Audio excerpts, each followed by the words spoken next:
tout de suite rentrer dans la prédication, mais avant toute chose, nous allons mettre ces moments que nous allons passer dans les mains de notre Seigneur. Et nous allons demander au Saint-Esprit de prendre le contrôle, de prendre tout le contrôle. N'est-ce pas? Saint-Esprit, nous te demandons de prendre tout le contrôle. Oh, Papa, tu as dit de demander.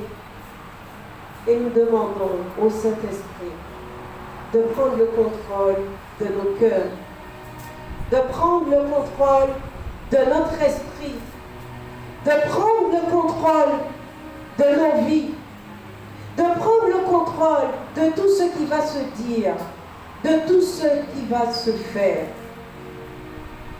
Nous ne sommes rien sans le Saint-Esprit. Le Seigneur Jésus nous a fait une promesse. Il est bon, il est souhaitable que je parle. Mais je vous laisse le Saint-Esprit. Alors le Saint-Esprit est présent. Le Saint-Esprit est en nous par les liens du baptême. Le Saint-Esprit est en nous. Alors nous pouvons lui dire avec foi, avec confiance, viens et prends le plein contrôle. Nous allons commencer sans plus attendre la prédication de ce matin et nous allons prendre nos Bibles dans Matthieu 5 et on va prendre le verset 8.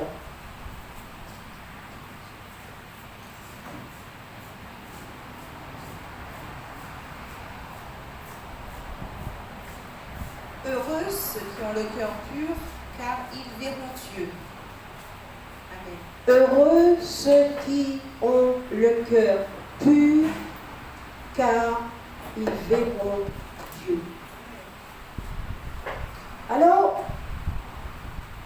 concernant le cœur, il y a beaucoup d'expressions dans le langage courant où on parle du cœur. Par exemple, avoir bon cœur, avoir le cœur serré, blesser le cœur, mal au cœur, cœur meurtri, vider son cœur, apprendre par cœur, avoir du cœur. Et nous pourrions encore en citer beaucoup d'expressions courantes où il est question du cœur. D'ailleurs, dans la Bible,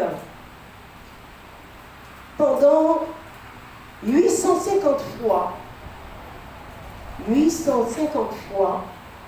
le cœur a été cité. Il y a 850 versets dans la Bible, bien-aimés, où le cœur est cité. C'est dire comment c'est important. C'est dire pourquoi nous devons nous y intéresser. Avec ces 850 versets, on pourrait non pas refaire la Bible, mais faire un livre. Tellement il y a des versets qui nous ramènent au cœur. Le Seigneur voulait-il nous montrer comment ce que l'on appelle un organe, juste un organe, a tellement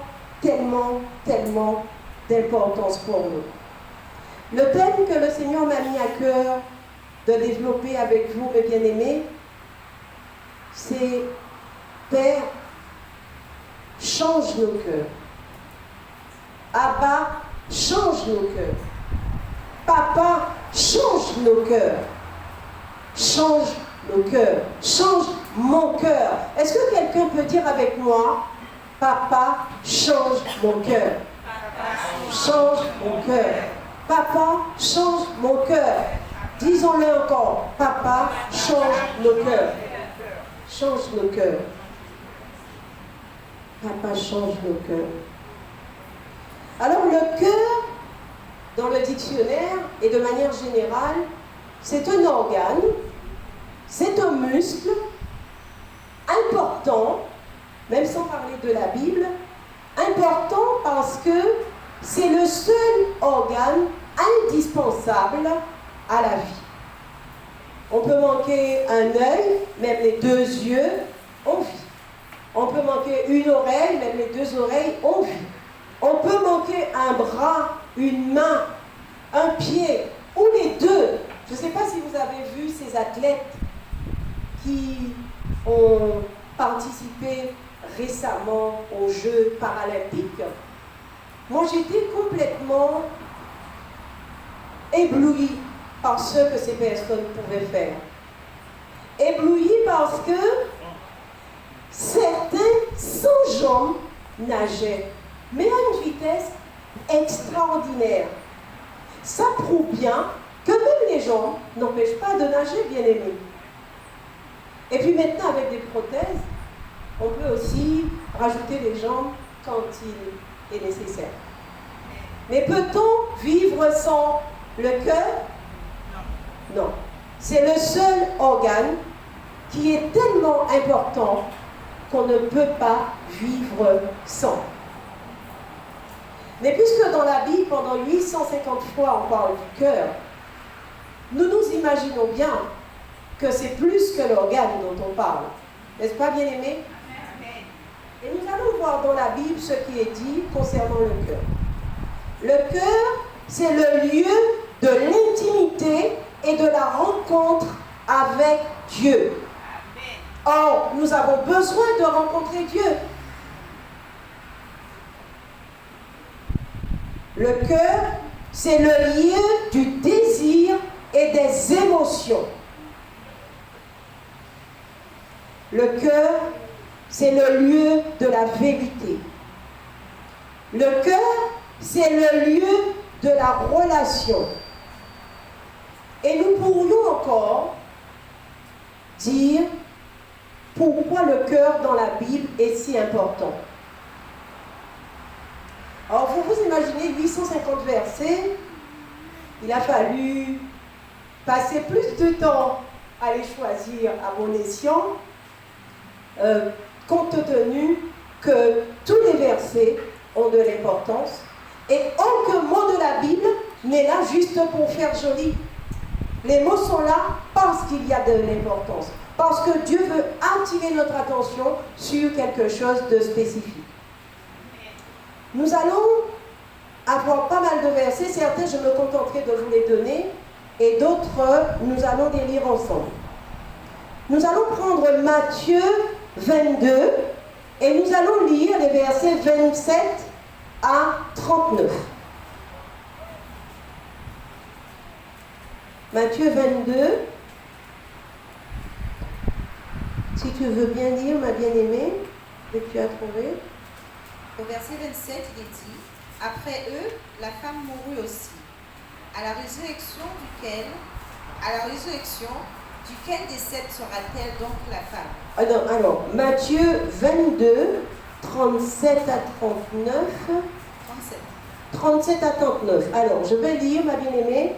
Jésus lui répondit, donc, vous avez trouvé? Matthieu 22, verset...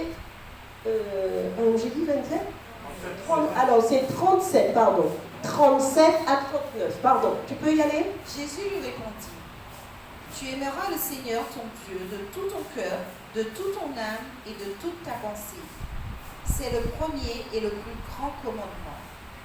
Et voici le second, qui lui est semblable. Tu aimeras ton prochain comme toi-même. Amen. Tu aimeras le Seigneur ton Dieu et tu aimeras ton prochain comme toi-même. Voici le premier commandement: aimer de tout son cœur. Aimer, alors, est-ce possible? Si le Seigneur le dit, c'est possible. Aimer ton prochain comme toi-même. Que tu ne fasses pas à ton prochain ce que tu n'aimerais pas que l'on te fasse. Que tu donnes le meilleur à ton prochain. Parce que on se traite en première classe, n'est-ce pas? Rien n'est trop bon, rien n'est trop beau, rien n'est trop merveilleux pour soi. Le Seigneur nous recommande en disant que c'est le premier des commandements, aimer son prochain comme soi-même. Je vous rappelle le verset de notre thème de ce matin. Heureux ceux qui ont le cœur pur, car ils verront Dieu. Est-ce que cela voudrait dire que le cœur peut être impur? Est-ce que cela voudrait dire que malgré que nous venions à l'église, malgré que nous soyons au service, malgré que nous semblons faire beaucoup, que nous puissions avoir un cœur qui nous empêche de voir Dieu? Or, je crois que tous, tant que nous sommes, nous voulons voir Dieu. N'est-ce pas? Nous voulons voir Dieu. Je veux voir Dieu. Je veux voir Dieu. Qui veut voir Dieu? Je veux voir Dieu. Et vous aussi, vous voulez voir Dieu, mon bien-aimé, tu ne veux pas voir Dieu? Bon. Oh, je veux voir Dieu. Et je pense que tous, nous voulons voir Dieu. Mais le Seigneur nous met en garde. Il dit, heureux ceux qui ont le cœur pur. Donc cela veut bien dire que le cœur peut être impur, et dans ce cas-là, cela nous éloigne de Dieu. Qu'est-ce que ça veut dire pur? Qu'est-ce que ça veut dire avoir un cœur pur? Et qu'est-ce que ça veut dire la pureté? La pureté, c'est être sans défaut. Ça peut être un objet, ça peut être une personne. Être sans défaut, sans altération. Et les synonymes de pureté, c'est limpidité, netteté, propreté. Tout un programme. N'est-ce pas? Et le contraire de pureté, c'est contamination, impureté bien sûr, saleté, pollution, souillure. Et le Seigneur nous dit, il nous faut avoir un cœur pur pour avoir la chance de le voir. Mais nous savons aussi qu'est-ce qui rend le cœur impur. Contamination, impureté, saleté, pollution, souillure, et il y en a bien d'autres de synonymes. Et la pureté, c'est être sans mélange. C'est l'état de celui qui est sans souillure, sans corruption, sans compromission. Donc on rajoute à la contamination, l'impureté, la saleté, la pollution, la souillure, on rajoute sans corruption, sans compromission. La pureté du cœur, c'est l'état de l'âme qui entend la parole de Dieu dans la droiture.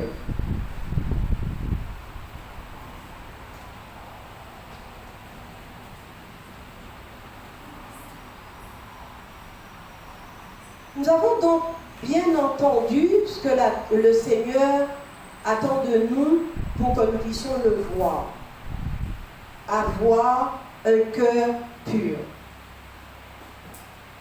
Nous allons ensemble découvrir quelques attitudes, quelques situations qui peuvent entraîner cette impureté dont nous devons nous débarrasser entièrement si nous voulons voir Dieu. Et tout à l'heure, nous avons dit tous que nous voulions voir Dieu. Si nous sommes ici le dimanche, le mercredi, le vendredi, le dimanche, c'est parce que nous voulons voir Dieu. Le but ultime de tout ce que nous pouvons faire et vivre sur la terre, c'est voir Dieu. Et qu'il nous dise, viens, bonne servante, entre dans la joie de ton maître. Viens, bon serviteur, entre dans la joie de ton maître. Nous ne voulons pas qu'ils nous disent « Je vous ai jamais connu ». Alors que nous étions à l'église tout le temps. Et comme nous sommes les gardiens les uns des autres, c'est pour cette raison que tous ensemble, nous irons vers ceux qui nous emmènent à voir Dieu. Nous allons voir, disais-je, quelques attitudes qui nous éloignent de Dieu. Le mensonge. Dieu n'aime pas le mensonge. Le mensonge vit dans un cœur impur, parce que le cœur de Dieu est pur. Nous allons lire Jean 14, 6 pour voir ce que Dieu dit du mensonge. Et quelle que soit la raison, et surtout, il n'y a pas de petit mensonge. Tout ce qui contrefait la vérité, tout ce qui n'est pas la vérité, c'est le mensonge. Jean 14, 6. Jésus lui dit, je suis le chemin, la vérité et la vie. Nul ne vient au Père que par moi. Jésus est la vérité. Et si on doit chercher le contraire du mensonge, c'est bien la vérité. N'est-ce pas, bien-aimé? Jésus est la vérité, le chemin et la vie. Et je disais, quelle que soit la raison. Nous allons aussi lire Proverbe 12, 22 à propos du mensonge.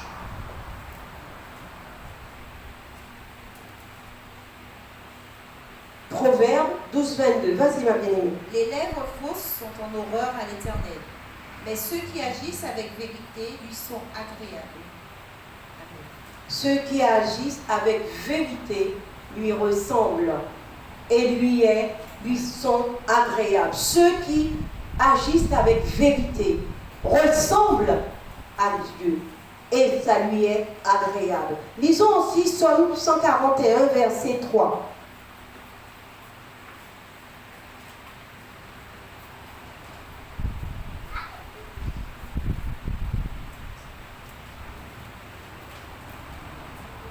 Le Psaume 141, verset 3.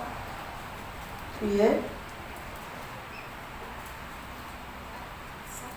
verset 3 dit.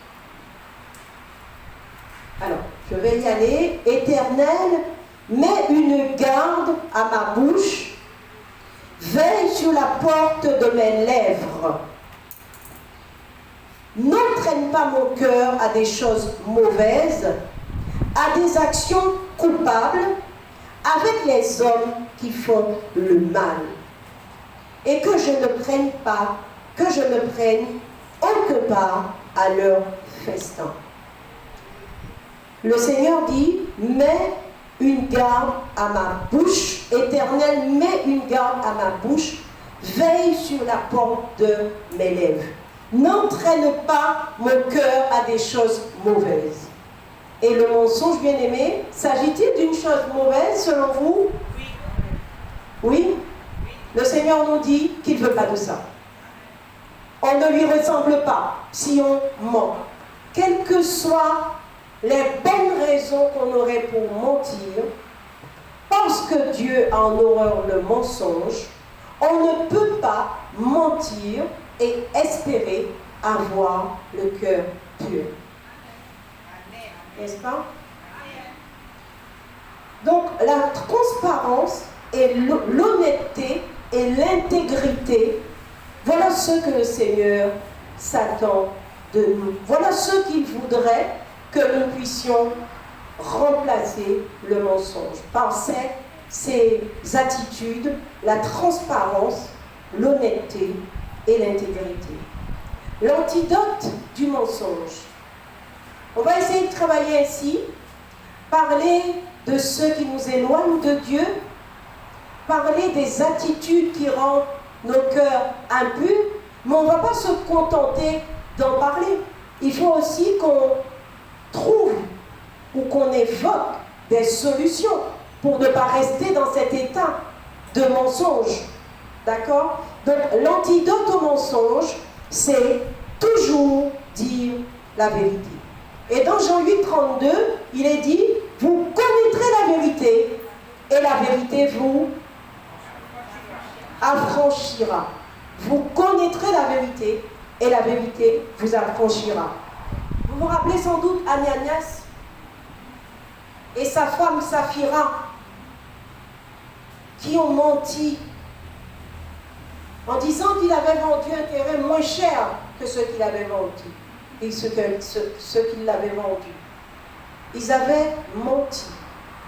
Vous savez ce que ça leur a coûté? La vie. Ils sont tombés raides morts. Ça veut dire comment le Seigneur a en horreur le mensonge. Et des fois on dit, mais c'est un petit mensonge. Bien-aimé, il n'y a pas de petit mensonge.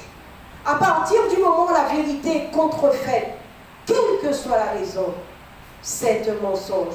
Et le Seigneur ne nous prendra pas. Nous allons voir une deuxième attitude qui rend le cœur impur.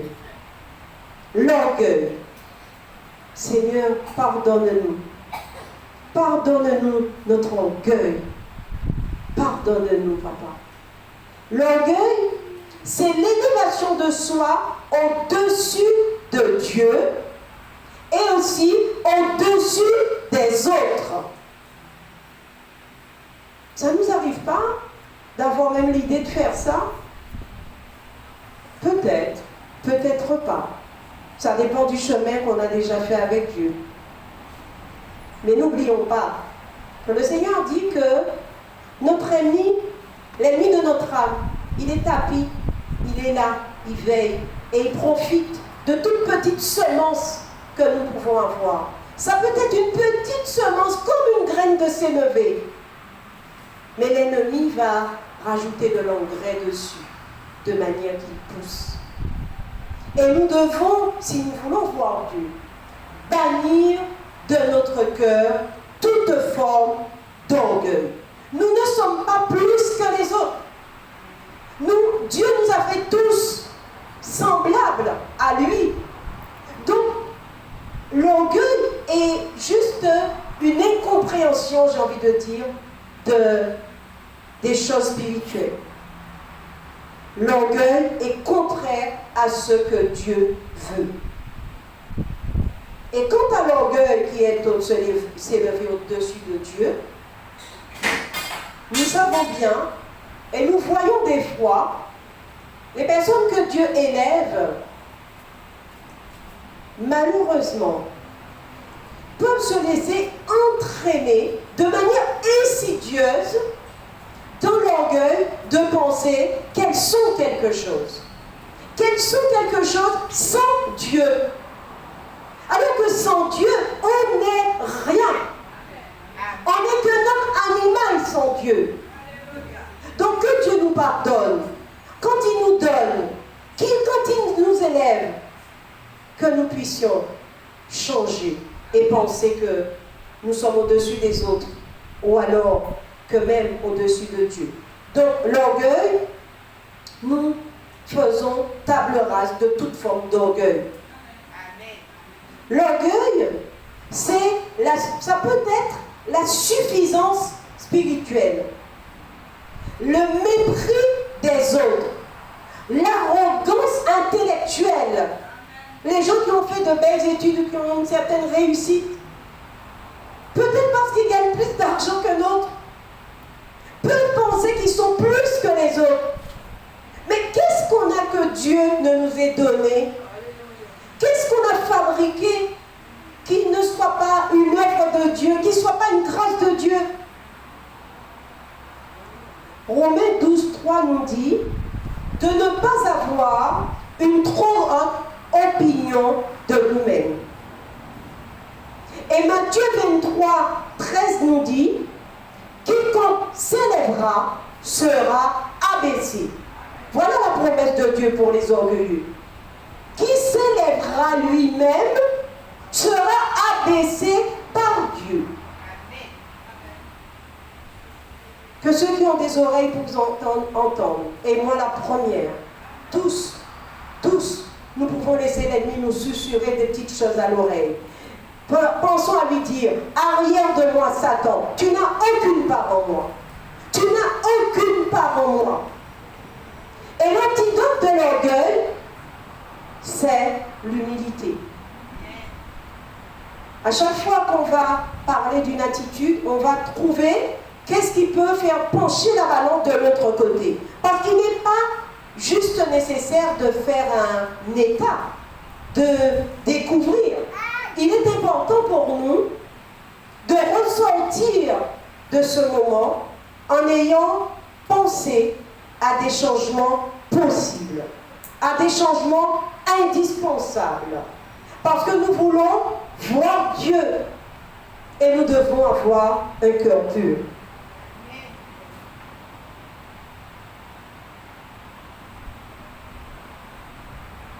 Un autre sentiment, attitude qui ne plaît pas à Dieu et qui nous éloigne de lui,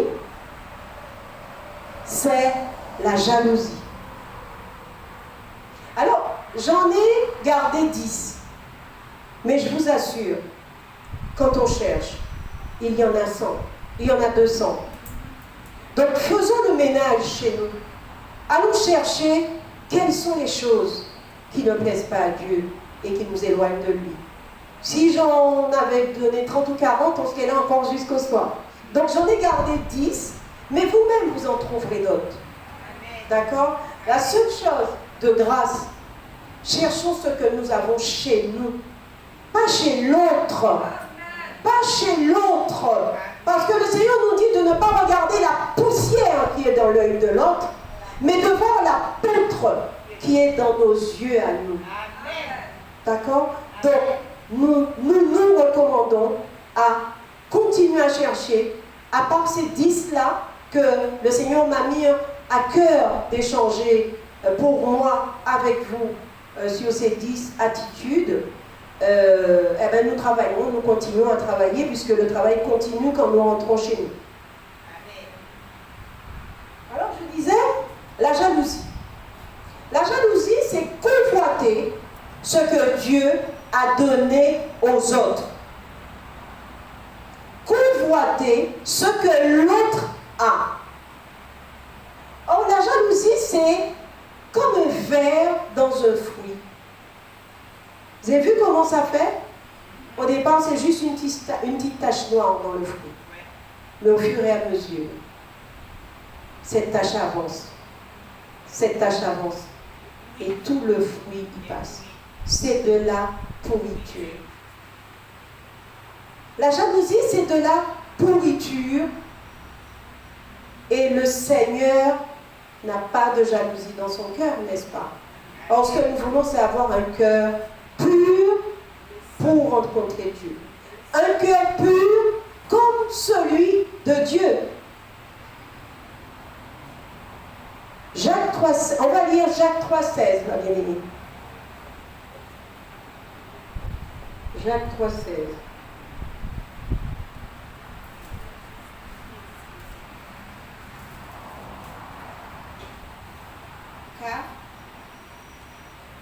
Car là où il y a un zèle amer et un esprit de dispute, il y a du désordre et toutes sortes de mauvaises actions. Il y a du désordre. Là où il y a de la jalousie, ça entraîne le désordre. Et ça entraîne de mauvaises actions. Les mauvaises actions qui nous éloignent de Dieu. Vous vous rappelez l'histoire connue de tous de Caïn et d'Abel? Oui. Et vous vous rappelez ce que ça a entraîné? Oui. Le premier meurtre de l'histoire. Par jalousie, il a tué son frère. Par jalousie, il a tué le frère que sa mère avait porté dans le même ventre que lui. Et encore aujourd'hui, bien-aimés, ça se fait beaucoup. Des frères et sœurs qui se déchirent. Seigneur, Seigneur, Seigneur. Les sœurs et frères qui se déchirent. Les sœurs et sœurs qui se déchirent pour une vieille voiture, pour un morceau de terre, pour une maison, qu'un père ou qu'une mère a laissées, ils se déchirent, Seigneur. Ils se déchirent pour des biens matériels. Ils se déchirent pour des choses qui n'ont même pas de valeur. Mais ils se déchirent au point que, comme Caïn et Abel, qui s'entretuent. Les guerres fratricides. En Guadeloupe, c'est commun. Et même quand certains n'arrivent pas jusqu'au meurtre, mais ça fait de la dissension dans les familles, ça fait de la division dans les familles, ça fait de l'amertume dans les familles, ça fait de la séparation dans les familles. La jalousie. La jalousie. Que le Seigneur nous en garde. Parce que si nous avons la jalousie dans nos cœurs, bien-aimés, nous n'allons pas voir Dieu. Nous n'allons pas voir Dieu. Parce que avoir de la jalousie, c'est aussi ne pas reconnaître ce que Dieu a fait pour nous. Quand on est jaloux de l'autre, c'est parce qu'on ne reconnaît pas les grâces, les dons que le Seigneur a mis en nous. Or, le Seigneur, il est souverain. Il fait comme il veut.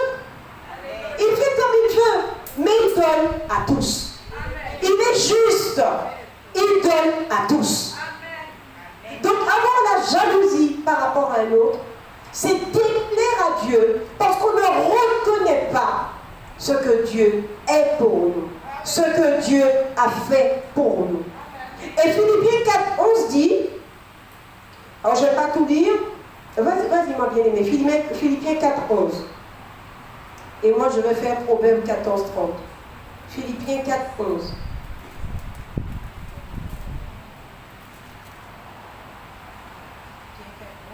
Ce n'est pas en vue de mes besoins que je dis cela, car j'ai appris à être content de l'état où je me trouve. Content de l'état où je me trouve.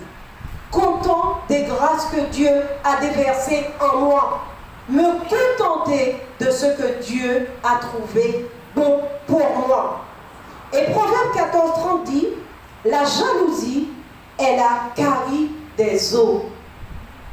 Je ne sais pas si... ça me fait un peu frissonner. La jalousie est la carie des eaux. Certains ont peut-être souffert d'avoir des caries dans la bouche, une dent carriée, les souffrances que ça peut faire endurer. Or, il n'est pas question d'une dent, il est question des os. La carie des os, cette pourriture qui va avancer au fur et à mesure dans les os. Voici ce qu'est la jalousie, bien-aimée. L'antidote à la jalousie, c'est cultivons la gratitude, le contentement de ce que Dieu a donné. Des bénédictions que Dieu a données à soi, mais aussi se réjouir des bénédictions des autres. Se réjouir des bénédictions des autres. Et c'est ce qui fait que le Seigneur déverse sur nous encore plus de bénédictions, plus de dons. Quand on est content pour les autres, quand on voit les autres avancer et on se dit, ah, le Seigneur, son Seigneur là, il est bon pour lui. Mais le Seigneur est bon pour lui, mais il est bon aussi pour moi. Il est bon pour toi. C'est le Seigneur, c'est notre Père à tous. Et c'est un Dieu juste. Alors réjouissons-nous, bien-aimés, de la bénédiction ou des bénédictions que Dieu donne aux autres. Une autre attitude que Dieu m'a mis à cœur, l'arrogance. Qu'est-ce que c'est que l'arrogance? C'est l'attitude hautaine. C'est regarder les autres de haut comme si on était supérieur. En quoi un chrétien peut être supérieur à un autre chrétien? Jésus-Christ de Nazareth n'a pas donné sa vie sur la croix de Golgotha pour chacun d'entre nous. Et qu'est-ce qui nous permettrait de nous trouver supérieurs à un autre? Proverbe 16, 18 nous dit, l'arrogance précède la ruine et l'orgueil. L'arrogance précède la ruine et l'orgueil. Et l'exemple qui m'est venu, c'est la tour de Babel. Ces hommes qui voulaient être supérieurs à Dieu et qui ont commencé une tour disant que cette tour irait jusqu'aux cieux. Mais le Seigneur, il est souverain. Il a confondu leur langage. Parce que l'arrogance n'est pas de Dieu. Dieu nous a donné des talents. Dieu nous a donné du succès. Dieu nous a donné à chacun de l'intelligence. Mais tout ce que nous avons, c'est de Dieu. C'est Dieu qui nous a donné. Donc comment peut-on être arrogant? On va lire 1 Corinthiens 7 pour bien voir comment Dieu traite l'arrogance.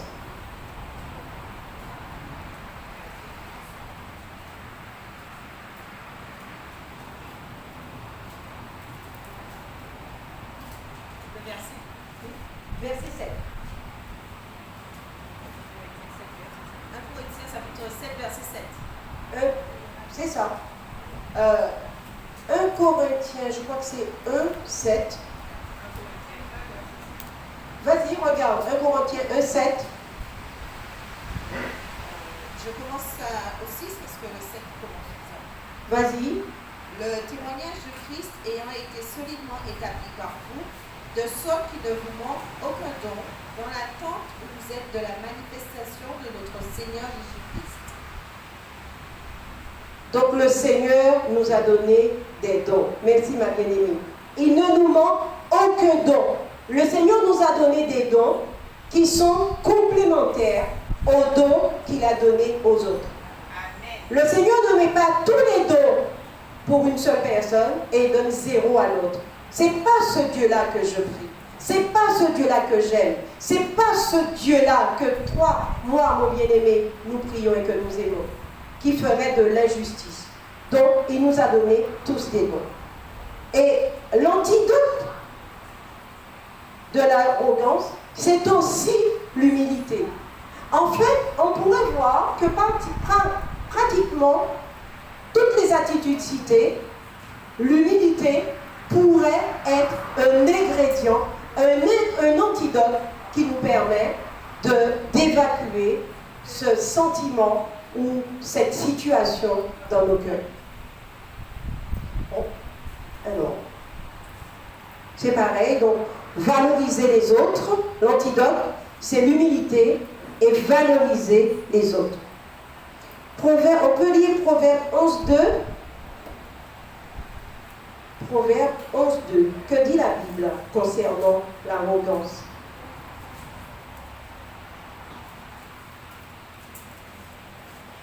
Quand vient l'orgueil, vient aussi l'ignominie, et la sagesse est avec les hommes.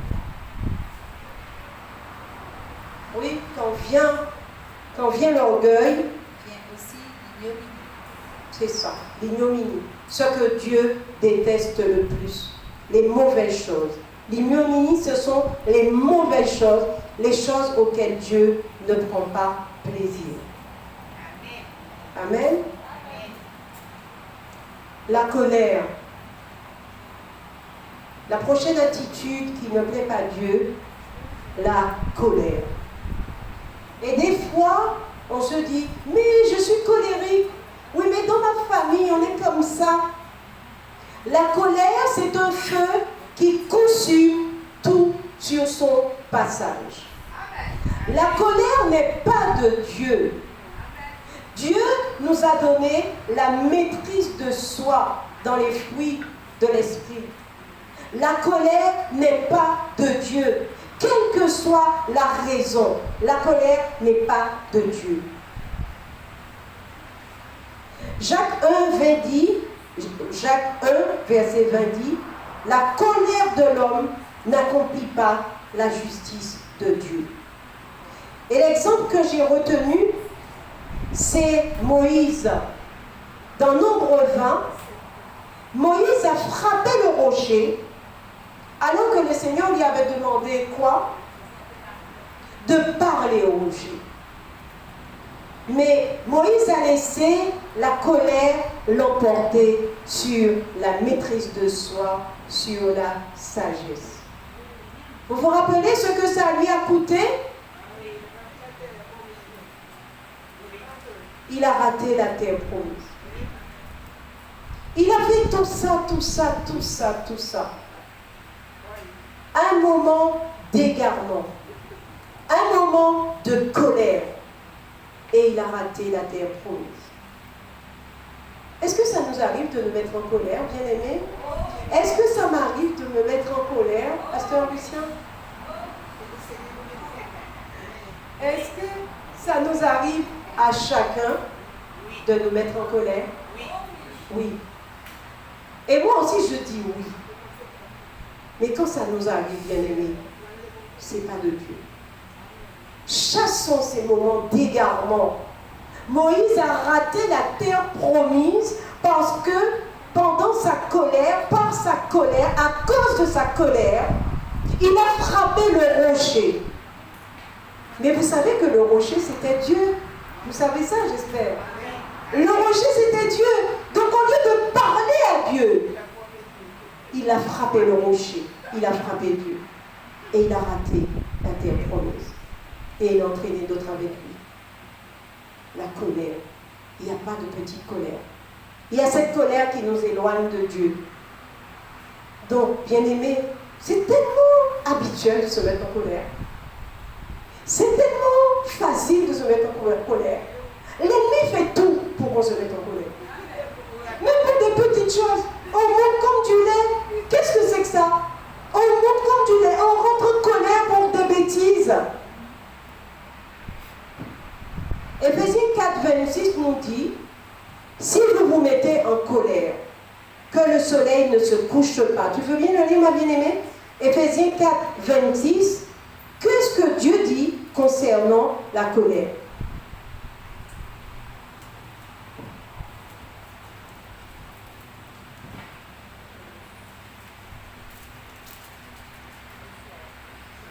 Si vous vous mettez en colère, ne péchez point, que le soleil ne se couche pas sur votre colère.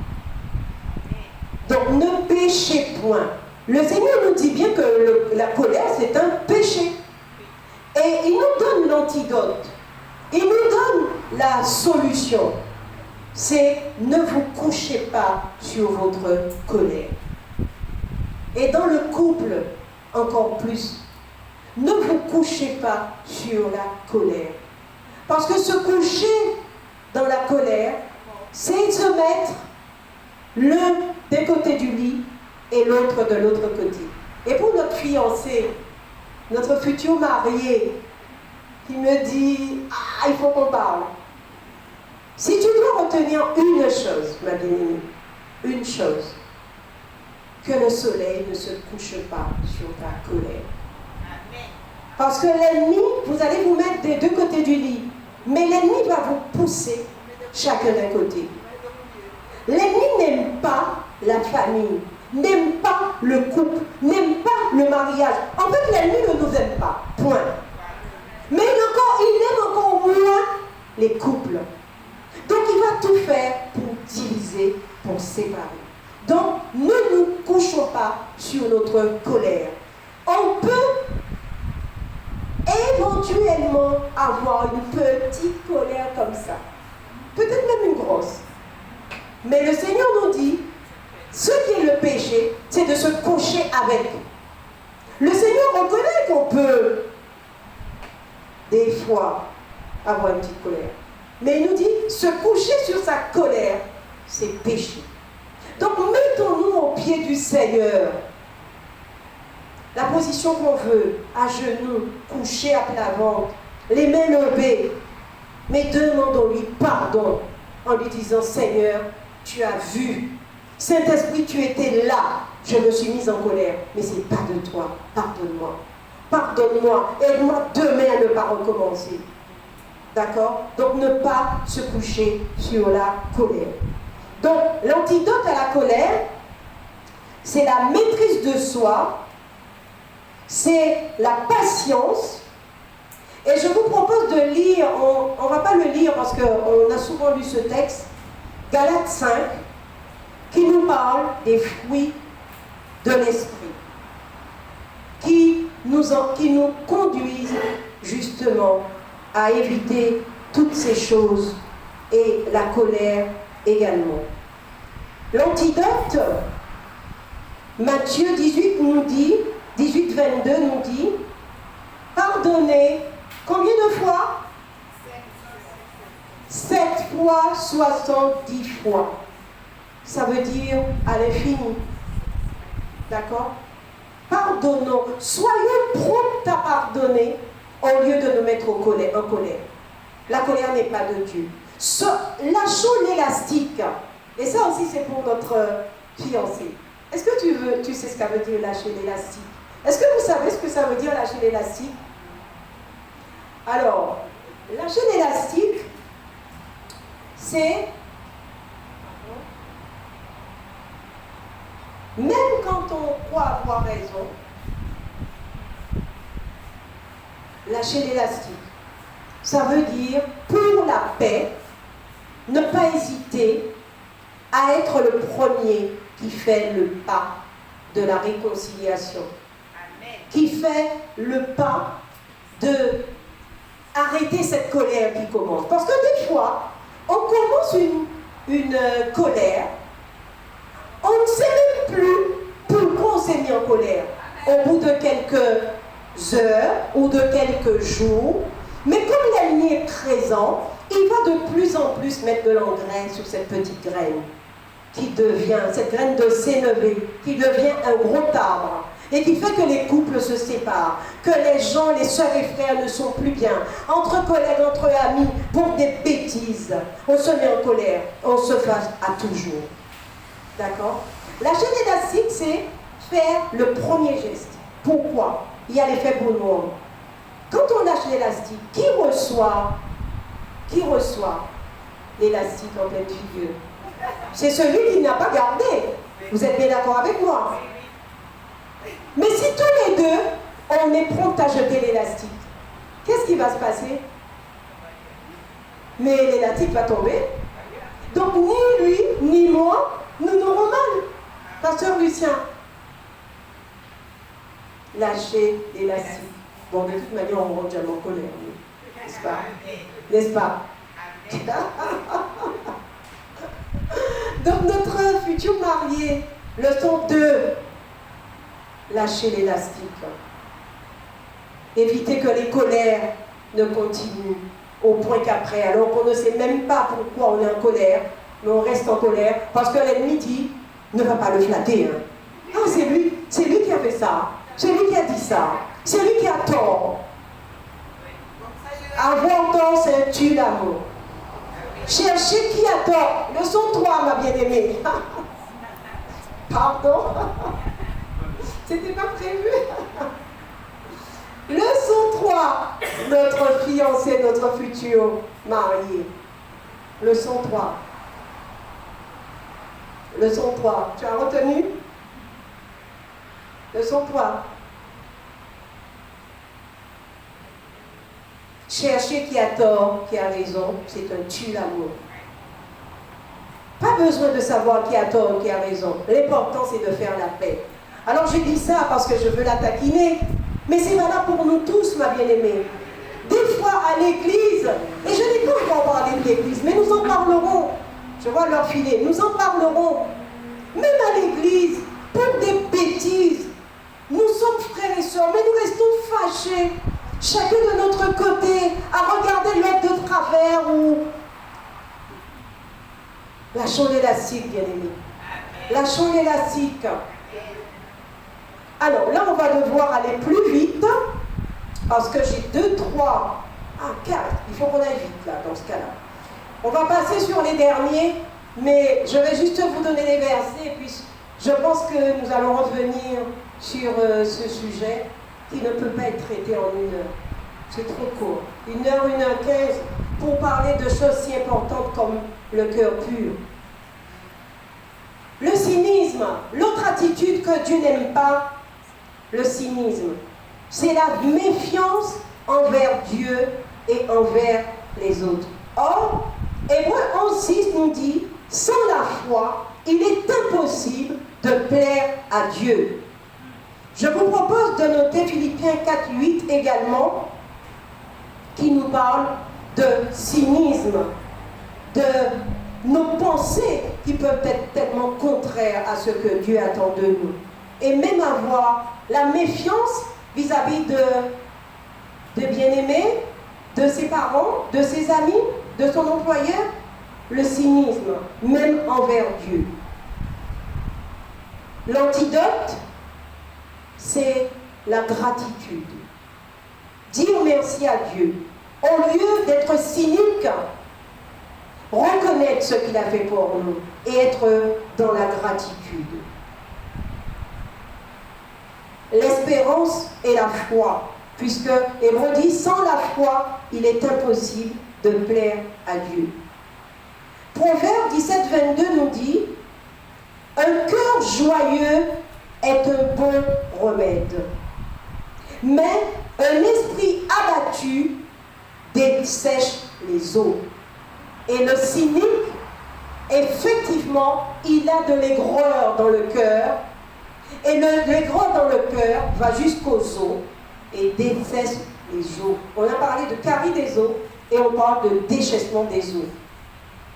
Ça aussi, Dieu ne veut pas avoir, ne veut pas qu'il y ait même une petite racine de cynisme en nous. Romains 8:28 nous dit, toute chose concourt à ceux qui aiment Dieu. Toute chose concourt à ceux qui aiment Dieu. L'autre attitude que Dieu ne veut pas trouver chez nous, l'injustice. L'injustice, c'est-à-dire bafouer l'équité et la droiture. On va lire Ésaïe 61:8, si tu veux bien.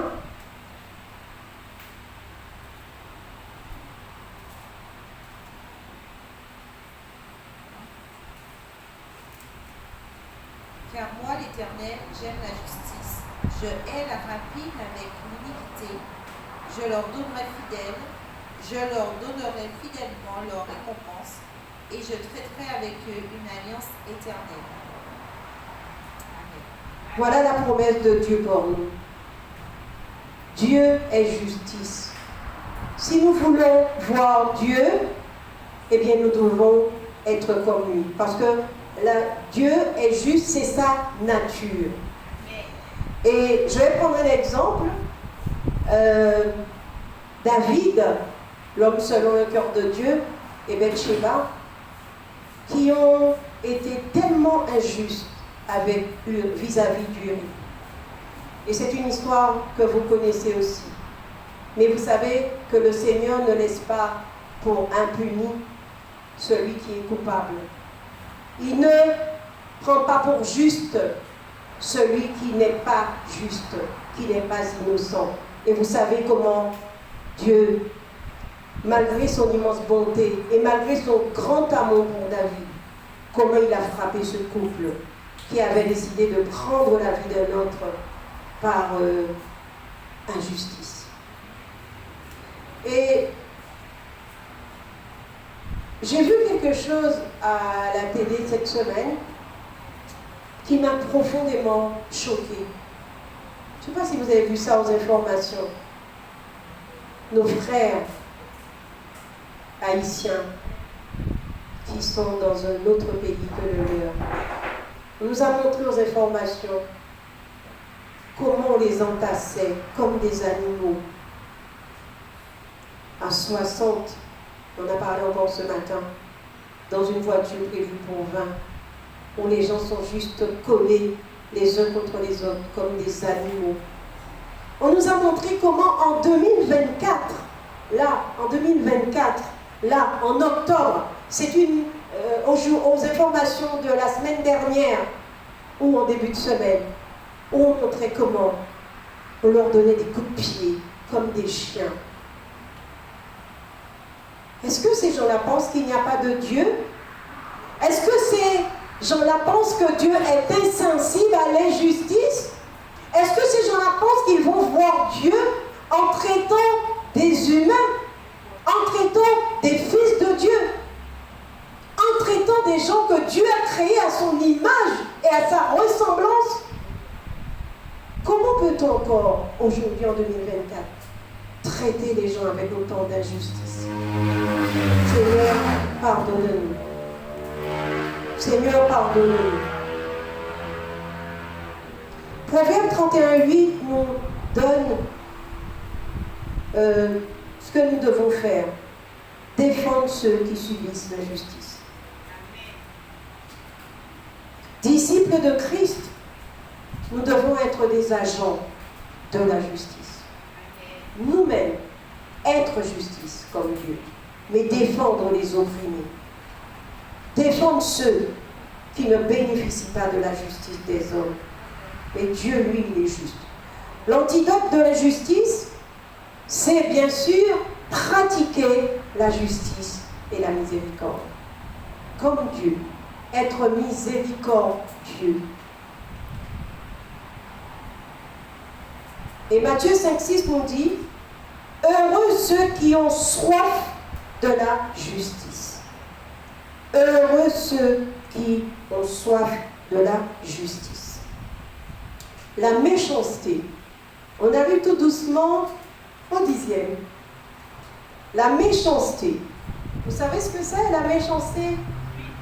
Oui. Faire du mal de manière intentionnelle. On pourrait parler, quand on parle tout à l'heure, on a parlé de nos amis, on pourrait parler aussi de la méchanceté.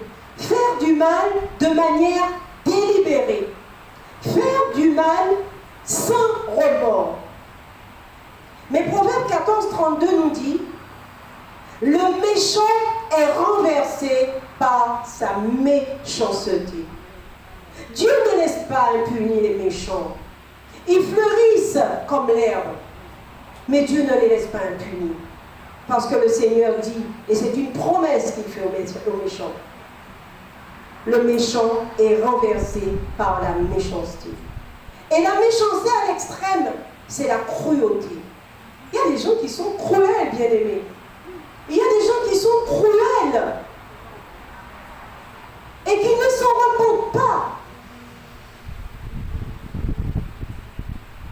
Être méchant, c'est le contraire d'être gentil.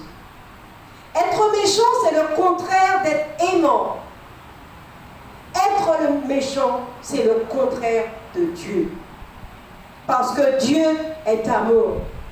La méchanceté, Dieu n'a aucune petite once de méchanceté en lui.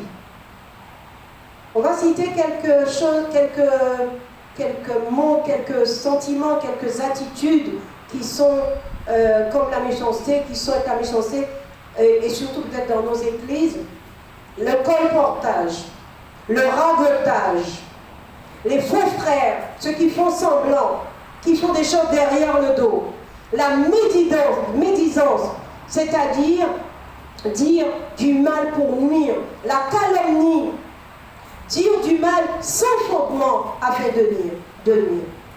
Et l'antidote de la méchanceté, bien entendu, bien aimé, c'est la bonté et c'est la gentillesse. Je vous propose de noter Luc 6,45 que nous n'aurons pas le temps de lire. Nous allons passer au dernier, avant-dernier, la convoitise. La convoitise, c'est le désir excessif des choses matérielles. Timothée 6,10 nous dit, l'amour de l'argent est la racine de tous les maux. L'amour des biens matériels plus que Dieu. L'or et l'argent appartiennent à notre Seigneur. Et nous sommes ses fils. Nous sommes co-héritiers avec Christ. Et donc, nous méritons d'avoir l'or et l'argent en tant qu'héritiers.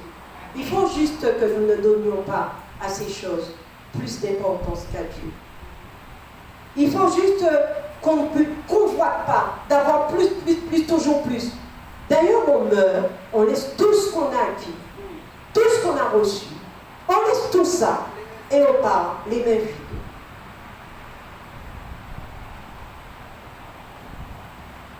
L'antidote de la convoitise, c'est le contentement et la confiance en Dieu. Notons Psaume 73, 25, Philippiens 4, 11, 12, bien-aimés. Nous allons aussi noter Actes 20, 35 et Matthieu 6, 20. Fixons les yeux sur les trésors célestes. Matthieu 6, 20.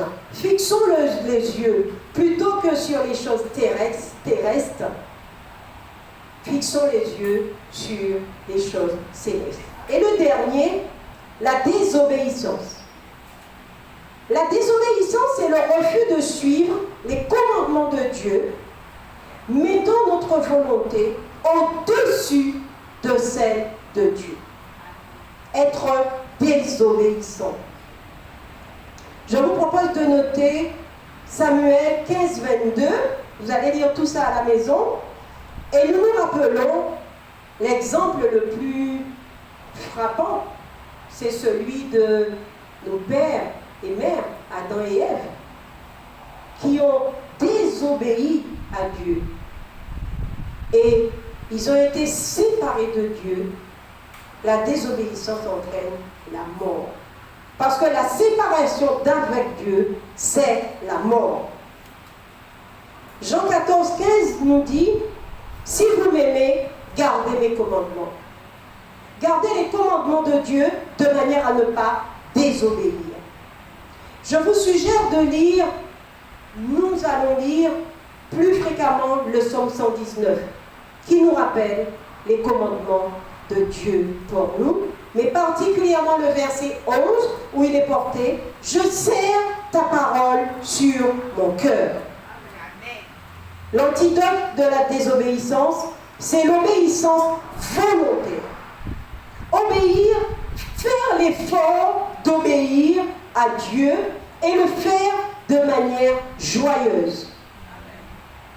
Je vous propose de noter 1 Jean 5, 3 et Matthieu 6, 10. Voilà, nous avons fait un tour rapide de 10 attitudes qui nous éloignent de Dieu, qui rendent notre cœur impur, qui rendent notre cœur dur, comme la pierre, non malléable dans les mains de Dieu, qui nous éloignent de Dieu. Or, ce que nous voulons, bien aimés, c'est de nous attacher à Dieu.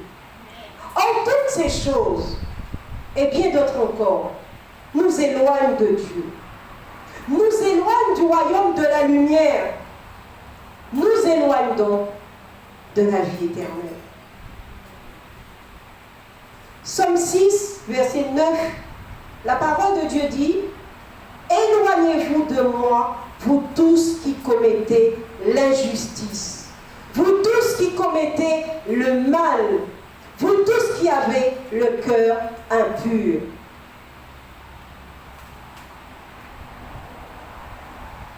Nous devons donc, bien aimés, mener des actions. Nous devons, il ne nous suffit pas de prendre conscience et de faire l'état de ces choses. Il faut déjà aller chercher les autres, d'autres choses qui nous éloignent de Dieu. Et il y en a certainement. Mais une fois ce bilan, ce check-up, cette radiographie, qu'est-ce qu'on en fait? On se contente d'avoir de la connaissance, mais ce n'est pas suffisant. Nous devons surtout nous lever et prendre des dispositions, mener avec l'aide du Saint-Esprit des actions permanentes, quotidiennes, pour éloigner ces choses de nous à tout jamais. Faire des prières, des supplications, faire un changement radical de voie.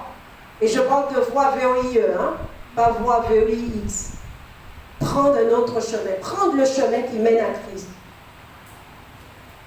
Être transformé. Amen. Et pour être transformé,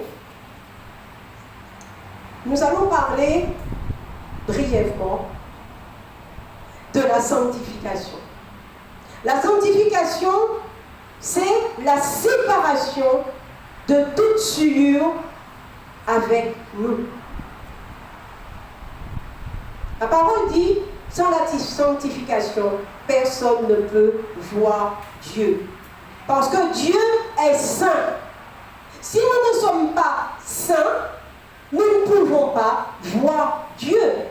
Je vous rappelle notre verset thème, c'est le cœur impur. Si on a le cœur impur, on ne voit pas Dieu.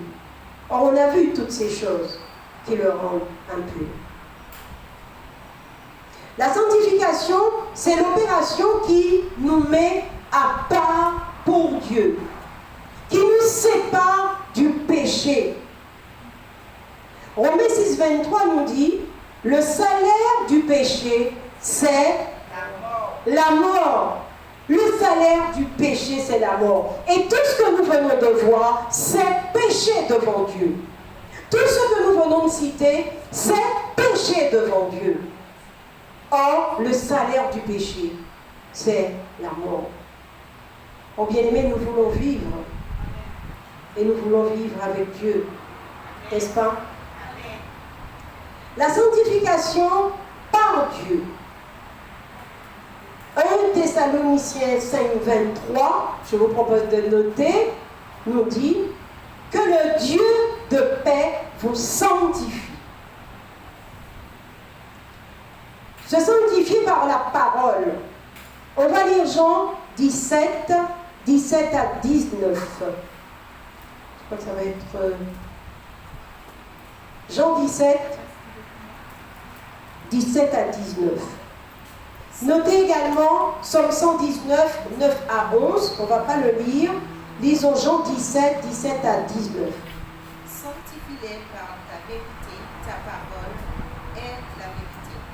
Comme tu m'as envoyé dans le monde, je les ai aussi envoyés dans le monde. Et je me sanctifie moi-même pour eux, afin qu'eux soient sanctifiés par la vérité. Le Seigneur Jésus se sanctifie pour nous. Il se sanctifie pour nous de manière que nous devenions saints. Donc, sanctifié par la parole de Christ. Sanctifié par le sang de Christ. Hébreux 13:12 nous dit, c'est pourquoi, afin de sanctifier le peuple par son propre sang, Jésus a souffert. Jésus a donné sa vie sur la croix de Golgotha pour que son sang nous sanctifie. Donc, plongeons le regard dans ce que Jésus a fait pour nous. Ézéchiel 36, 25 à 27 nous dit, « Je répandrai sur vous une pure. J'ôterai de votre corps le cœur de pierre. » Et on y arrive encore à ce cœur. Ce cœur qui devrait être de chair et rempli d'amour. Mais le Seigneur nous dit que notre cœur est un cœur de pierre. Donc nous parlons vraiment de... Nous demandons au Seigneur de nous faire grâce, de nous plonger dans le sang de Jésus-Christ et que nous devenions purs, que nos cœurs deviennent purs, que nos cœurs deviennent sans tache. Seigneur, notre Père et notre Dieu, nous avons échangé ce matin par ta grâce sur le cœur pur, celui que tu recherches, Papa. Saint-Esprit, nous nous attendons à toi. Saint-Esprit, tu es capable. Notre Père et notre Dieu, tu es le Dieu de l'impossible. Ce que nous ne pouvons pas faire, nous, toi, tu peux le faire. Par amour pour nous, Papa, notre Père et notre Dieu. Nous pouvons dire, Abba, Père. Nous pouvons dire avec foi, Abba, Père. Voilà tes enfants qui veulent te voir. Voilà tes enfants qui veulent avoir un cœur pur. pour avoir ton cœur.